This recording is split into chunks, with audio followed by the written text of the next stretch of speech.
about to see is true. The names have been changed to protect the innocent.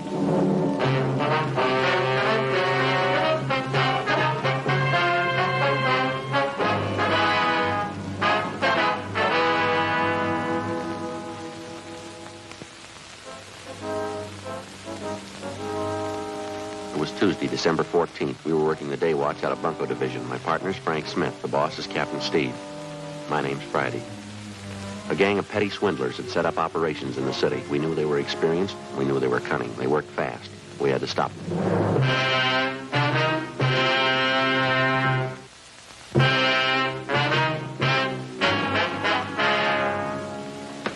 Joe? Yeah. It's Miss Bergstrom. You spoke to her on the phone last night? Oh, yeah, sure. It's my partner, Sergeant Friday, miss. How do you do? Glad to know you. These are the things you told me about, are they? Yes, here they are. Sure make them look nice, don't they? Yeah. Let me take the back off the watch for you. You can see for yourself, Sergeant. It's just junk. Nothing inside. Doesn't look like it's worth 15 cents. He charged me $48 for that watch. He said it was wholesale. He wasn't making any profit on it. He told me he was doing it because he'd known Harry so well. Nothing inside. Just an empty case. Well, how about the pen and pencil set, miss? Just as bad. The pen's just a shell. Won't even write. Same with the pencil. I paid him $30 for them. Mm-hmm. This engraving on the pen with love from Harry? That's Harry, the boy I was engaged to. That's how the man got me interested to start with. He came to my house and gave them to me. The watch and the pen and pencil. He said Harry had ordered them as presents for me. I see. I just had to cry when he brought them. Poor Harry. When did this man come to your home, Miss Bergstrom? Yesterday morning. I guess I should have been more careful, but I didn't think anybody would do a thing like that. What kind of a story did he give you? Well, he came to the door and told me his name was Spencer. He said Harry had ordered these things as presents for me, and that Harry had told him to deliver them to my house. The watch looked beautiful in the case.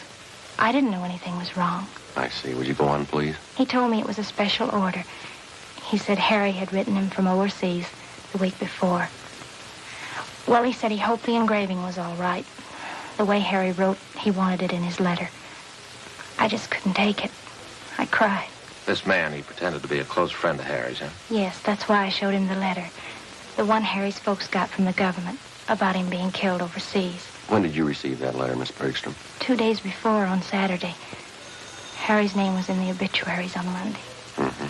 What'd the man do when you showed him the letter? He sympathized with me, or he pretended to. I didn't think there was any trick. I didn't know anybody was that low. The pen and pencil set looked a little cheap, but I wanted to keep them no matter how cheap they were. Harry's last present to me. That's what I thought. How'd he bring up the idea of money, miss? Well, when he was ready to leave, he told me that Harry had ordered the things on credit. He said he didn't want to mention it, but he wondered how he could get payment for the watch and the pen and pencil. He didn't show you a bill, did he? An invoice listing the price of the watch or the engraving that was done? No, and I didn't want him bothering Harry's mother and father at a time like this. So I borrowed some money from my dad and paid him. $48 for the watch, $30 for the pen and pencil set. Could you describe the man for us, Miss Bergstrom? What he looked like, clothes he was wearing? It's right here on this slip of paper. It's all written out for you. Thank you. It's a terrible thing, coming right at the time of Harry's death. Well, you're not alone, if that's any consolation. An Army widow out in Hollywood was cheated on the same kind of deal last Friday. It's so cruel. Using a dead person's name to cheat you. Yes, ma'am. How could anyone get lower than that? They keep trying.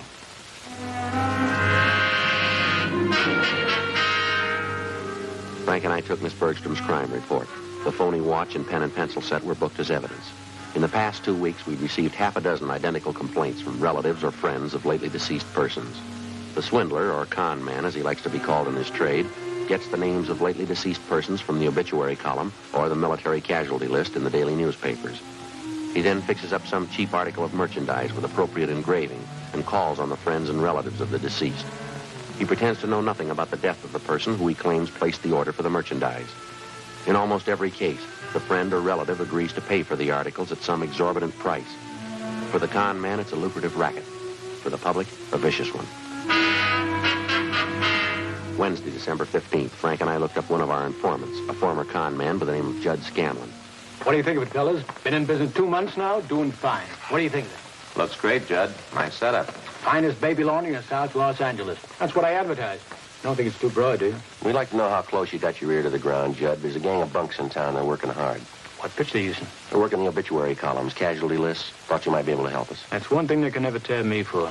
Obituary racket. Lousiest racket there is. Can you do anything for us? Heard one little rumble about it. 4 or 5 boys in the con mob, that right? We know that, Judd. Where can we look for him? Well, as I say, when I quit the game, I quit. Oh, maybe I could take a few soundings for you.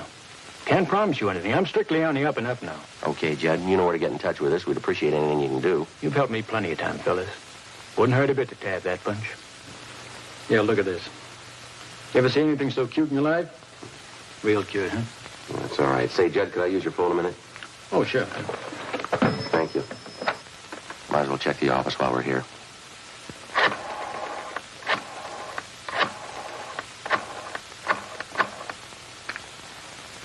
$2572, please. Yes, that's right. Bunko Division. Thank you. Hi, Devetta. This is Joe Friday. Yeah, anything doing? Uh-huh. Yeah, is that right? Yeah. And what's the name? Uh-huh. I see. Yeah, you bet, John. Right. Yeah, we'll check it. Right. Thanks a lot. Bye.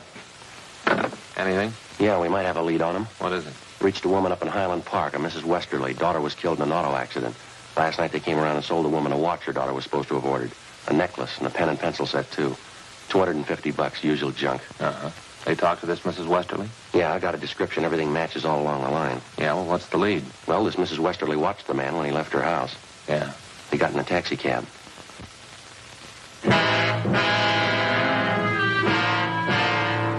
10:30 a.m. While Sergeants Bryant and Ullery got out a broadcast on the suspect, Frank and I drove to the offices of the taxi cab company where we contacted the special agent. He helped us check the way bills for the preceding night. On the way bill for cab 213, we found the trip listed. Starting point, the intersection nearest the Westerly home. Destination, a hotel on South Flower Street. We went to the hotel and interviewed the desk clerk. From the description we gave him, he identified the man as Fred G. Norris from Minneapolis. At least that's the way he'd signed the hotel register. The clerk told us that Norris wasn't in. We had him show us his room. In his suitcases, we found quantities of dime store costume jewelry, monogrammed, 24 cheap wristwatches and wallets and handbags done in poor quality imitation leather. Also a portable engraving set. The clerk told us Norris was expected back shortly. We told him to say nothing to the suspect when he arrived. We waited in the room. We called the office to let them know where we were. 1 p.m. Still no sign of Norris. Let it ring. Think it's Norris? Could be. Call him to see if the room's clear. Yeah. Persistent, huh? No. Guess they gave up. I'll check to see who it was.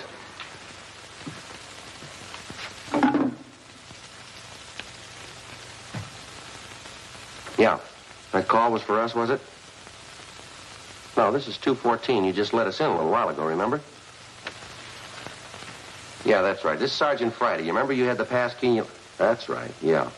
Who was that call? Yeah, fine. No, you did exactly right. Yeah, that's right. Well, I'll tell you why we didn't answer it on our way out, huh? All right. Fine. Yeah.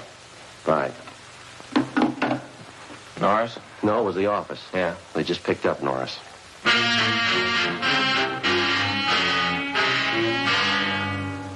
2 p.m. We called the office and arranged for a stakeout at the hotel in case any of Norris's pals attempted to contact him. Then we drove back to the office. They told us Norris had been recognized from his description and picked up by Unit 1R7 on the way back to his hotel shortly before noon. Frank and I joined Sergeants Ullery and Bryant in the squad room where they'd been questioning the suspect. He looked about 40 years old, white male American, about 5 foot 8 inches tall, 160 pounds. He would admit nothing.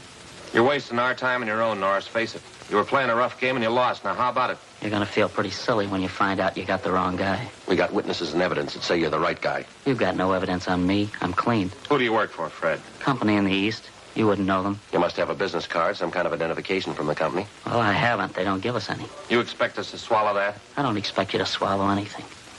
You can do what you want about investigating me. You haven't a thing to hold me on. Why not just stick me up and let's get it over with? Now, let's stop kidding, Fred. You've been in the con game so long you can't talk straight even when you want to. I got 2 suitcases of goods in my hotel room. If you think you can make me on that, you can go ahead. We got more than that, Norris. We got the people you swindled. They'll tab you. How about it? You want to do it the hard way? Joe? There's no use wasting any more time with them. You got that list of victims? Yeah. The ones with the check marks are the ones that tabbed Norris. Thanks.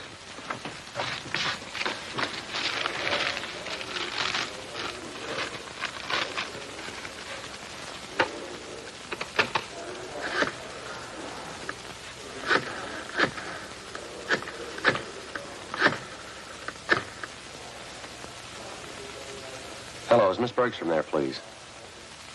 This is Sergeant Friday, Miss Bergstrom, Bunko Division. Yes, we picked up a suspect. We'd like to see if you can identify him. Yes, that's right. Would it be all right if we sent a car out for you now? All right, fine. Fine. Thank you.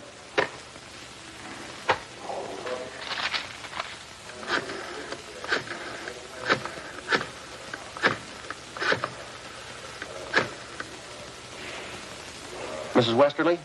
Ms. Westerly, this is Sergeant Friday, Bunko Division. Yes, ma'am, that's right. Yes. We've got a suspect down here. We'd like to see if you can identify him.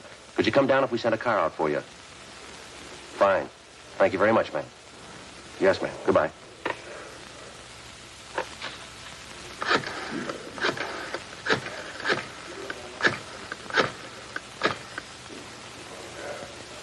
Mr. Hanson?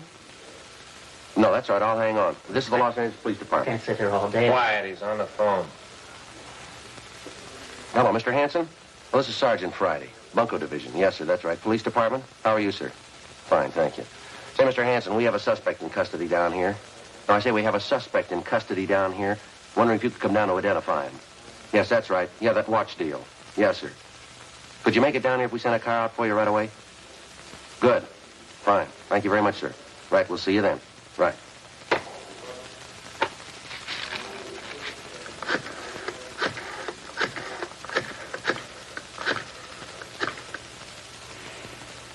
Hello.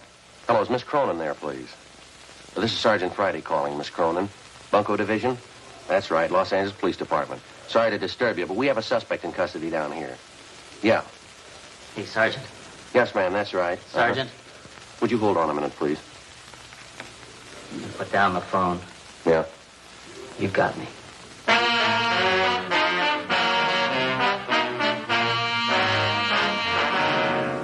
$2:58 p.m.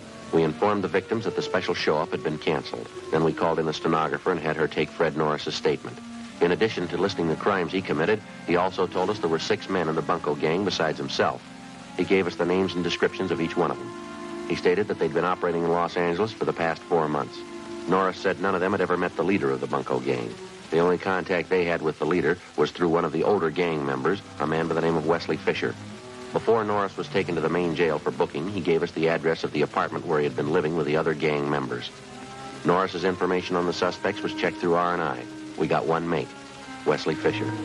He had one prior arrest 2 years before on a grand theft charge, but had been released for lack of evidence.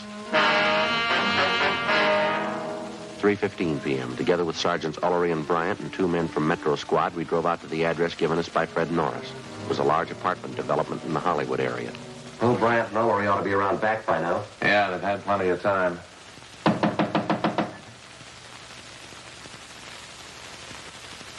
I'll try it again. Did you want to see the people that live there? Yes, ma'am. Did you want to check the garbage disposal? I've got a key. I'm Mrs. Callahan, the manager. No, ma'am, we want to talk to the tenants. I'm afraid you're a little late. What? They just moved out, bag and baggage.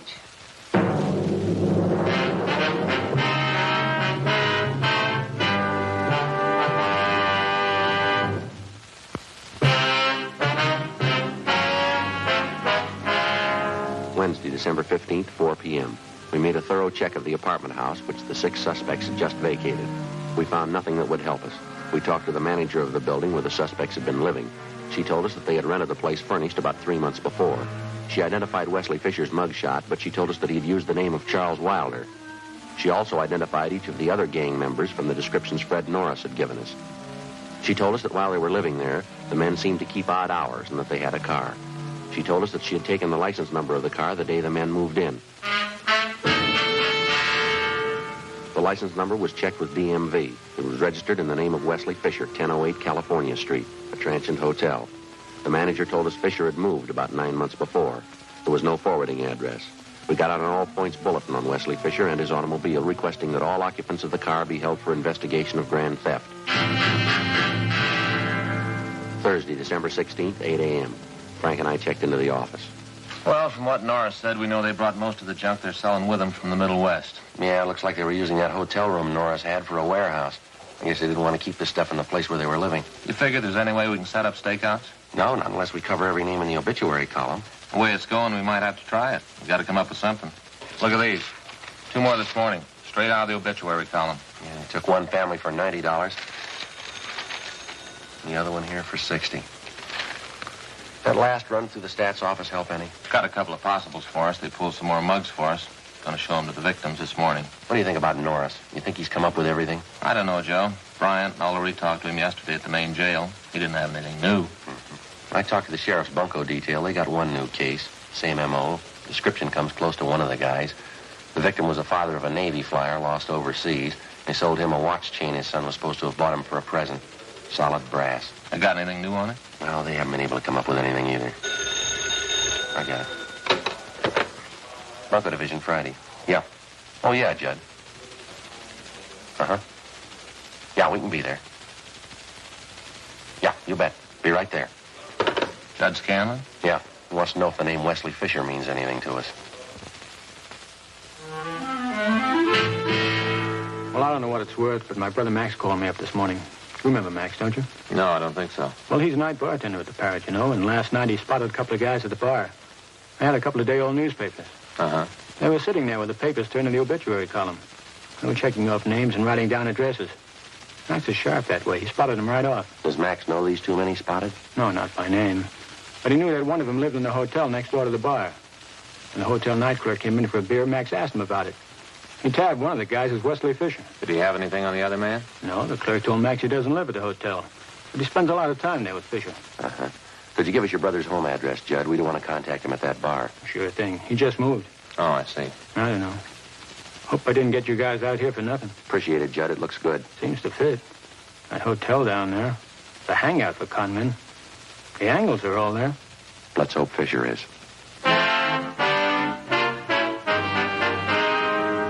8:53 a.m. We arrived at the hotel on South Main Street. We checked with the desk clerk who told us that Wesley Fisher had room 37.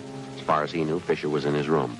We got a pass key from the clerk, went up to room 37 where we found Fisher and another man. He identified himself as Raymond Wilson, one of the gang members identified by Fred Norris. We also found a small supply of cheap watches and pen and pencil sets. We found Fisher's car. It was impounded. We took both suspects back to the city hall.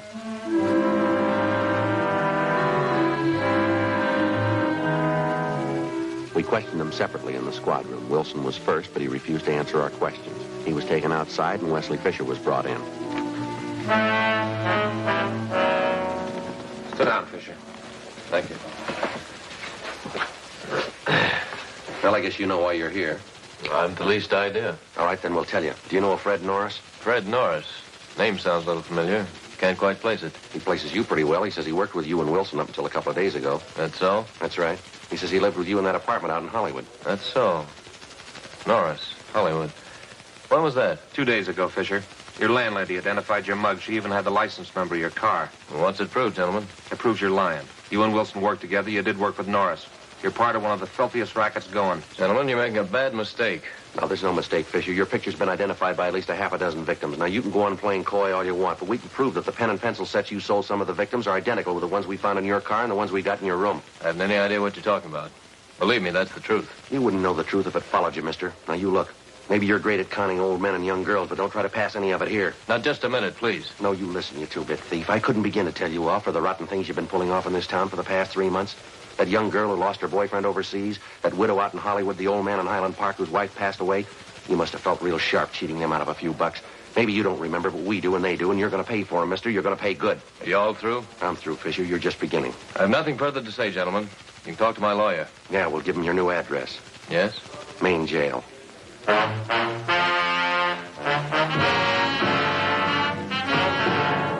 Suspects Wesley Fisher and Raymond Wilson were booked and transported to the main jail. Both of them were positively identified by the victims. Warrants were obtained for the three suspects, Norris, Fisher, and Wilson. They were arraigned and held to answer at the preliminary hearing on several counts of grand theft. During the next 2 weeks and through the Christmas holidays, identical complaints of bunco operations continued to come in. Friends and relatives of lately deceased persons were still being victimized. The gang's operations continued as usual. There was only one change. The crime report showed that a woman was now operating in the obituary racket, along with the male suspects. Christmas came and went. On New Year's Eve, Frank and I were assigned to standby duty. A few minutes before 8 p.m., we got a call from the main jail that Wesley Fisher wanted to see us. We went to the second floor of the main jail, the interview room. All right, what's on your mind, Fisher? A lot. I'm getting a dirty deal. I'm going to do something about it. Well, what's the trouble? I was supposed to be bailed out. She promised me. I was supposed to have a lawyer. I had the public defender. Who's she? I'm not going to take all the heat. They're in just as deep as I am. If they can't do right by me, I'll square it up myself. I'll tell you everything I know. Go ahead. What is it? Her name's Betty McGraw. She's the one you've been looking for. She planned it out. The whole idea was hers. She got everybody together. It was her show. Where'll we find her? 213 Foster, apartment 8. Wesley Fisher gave us a complete statement of all of his crimes and also implicated the other members. He told us Betty McGraw was his girlfriend. She'd come up with the idea for the obituary racket. She gathered the men together for the job, and it had been planned that she was to stay in the background. In case of trouble, she would furnish aid to the gang members in the form of bail bond money and lawyers. She received a percentage of the take from each of the gang members. We checked her through R&I and found that she had a record. We checked out the address on the package and found that she'd gone to a New Year's Eve celebration at a downtown hotel. It was 11:57 when we got to the hotel. We identified ourselves to the special officer and showed him the mugshot of Betty McGraw. He thought he'd seen her at the bar. We started looking.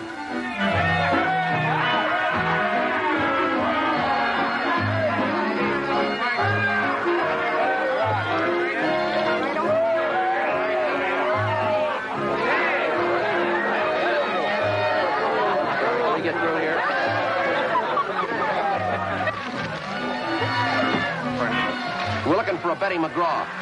What do you want with it? All right, now come on, lady, sober up. Is your name Betty McGraw? Yeah, I'm Betty McGraw. But I don't know you. Who are you anyway? Police officers. We'd like to talk to you outside. Outside. I'm staying in here. This is where the party is, right here. All right, come on, lady, outside. Is there a bar outside? I didn't know there was a bar outside. Come on, lady, let's go. I don't know you at all. I'm not going. I'm not going with you. This is New Year's Eve. Don't you know that? New Year's Eve, and it's almost 12 o'clock.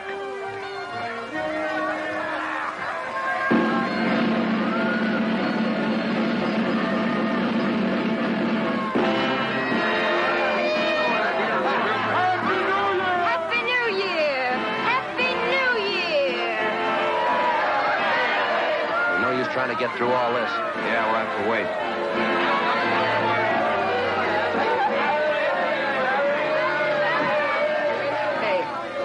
Yeah? What's the matter? I don't know why, but I always cry on New Year's Eve. No reason. I just cry. Yeah? Every year. New Year's Eve, midnight comes, I cry. Got no reason for it. Is that right? I cry. I just cry. Never did have any reason for it. You're going to have one this year, lady.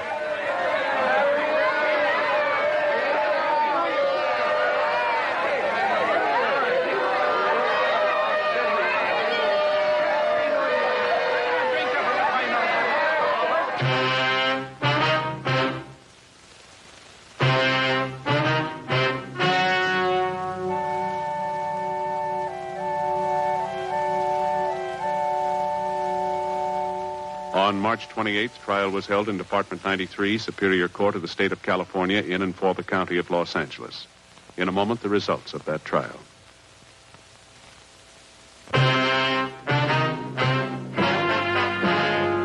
The suspect was tried and convicted on 14 counts of grand theft. The remaining members of the bunco gang were apprehended, tried, and convicted on the same charges and received like sentences. Grand theft is punishable by imprisonment in the state penitentiary for not less than 1 nor more than 10 years.